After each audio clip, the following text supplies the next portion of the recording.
ಪ್ರಗತಿ ಚಾನಲ್ಗೆ ಆತ್ಮೀಯವಾದಂಥ ಸ್ವಾಗತ.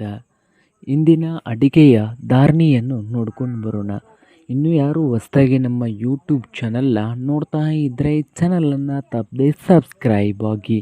ಇಂದು ಕರ್ನಾಟಕದಲ್ಲಿ ಅಡಿಕೆಯ ಬೆಲೆಯನ್ನು ನೋಡ್ಕೊಂಡು ಬರೋಣ. ಇಂದು ಕರ್ನಾಟಕದಲ್ಲಿ ಮೊದಲನೇದಾಗಿ ಪ್ರಮುಖ ದರ ಯಾವ ಮಾರುಕಟ್ಟೆಯಲ್ಲಿ ಇದೆ ನೋಡೋದಾದರೆ, ಬೆಟ್ಟೆ ಅಡಿಕೆ ಬಂದು ತೀರ್ಥಹಳ್ಳಿಯಲ್ಲಿ 61,500 ರೂಪಾಯಿವರೆಗೆ ಇದೆ. ಒಂದು ಕ್ವಿಂಟಲ್ಗೆ 61,500 ತೀರ್ಥಹಳ್ಳಿಯಲ್ಲಿ ಬೆಟ್ಟೆ ಅಡಿಕೆಗೆ.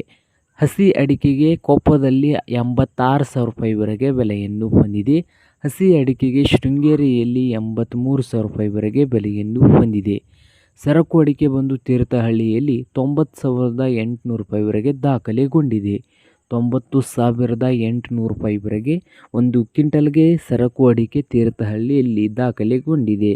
ಹಾಗೆ ತೀರ್ಥಹಳ್ಳಿಯಲ್ಲಿ ರಾಸ್ತಿ ಅಡಿಕೆ ನೋಡೋದಾದರೆ 54,000, ಶಿವಮೊಗ್ಗದಲ್ಲಿ ರಾಸ್ತಿ ಅಡಿಕೆ ಬಂದು 54,000, ಭದ್ರಾವತಿಯಲ್ಲಿ ರಾಸ್ತಿ ಅಡಿಕೆ ಬಂದು 53,800, ಶಿಕಾರಿಪುರದಲ್ಲಿ ರಾಸ್ತಿ ಅಡಿಕೆ ಬಂದು 53,400, ಸೊರಬದಲ್ಲಿ 53,000 ಒಂದು ಕ್ವಿಂಟಲ್ಗೆ ರಾಸ್ತಿ ಅಡಿಕೆಯ ಬೆಲೆಯನ್ನು ಹೊಂದಿದೆ.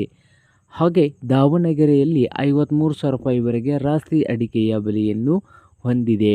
ಹಾಗೆ ಚನ್ನಗಿರಿಯಲ್ಲಿ ರಾಸ್ತಿ ಅಡಿಕೆ ಬಂದು 54,000 ರೂಪಾಯಿವರೆಗೆ ಒಂದು ಕ್ವಿಂಟಲ್ಗೆ ಬೆಲೆಯನ್ನು ಹೊಂದಿದೆ ನೋಡಿ. ಹಾಗೆ ಶಿಕಾರಿಪುರದಲ್ಲಿ ರಾಸ್ತಿ ಇಡೀ ಅಡಿಕೆ ಬಂದು 53,400 ರೂಪಾಯಿವರೆಗೆ ಒಂದು ಕ್ವಿಂಟಲ್ಗೆ ಬೆಲೆಯನ್ನು ಹೊಂದಿದೆ.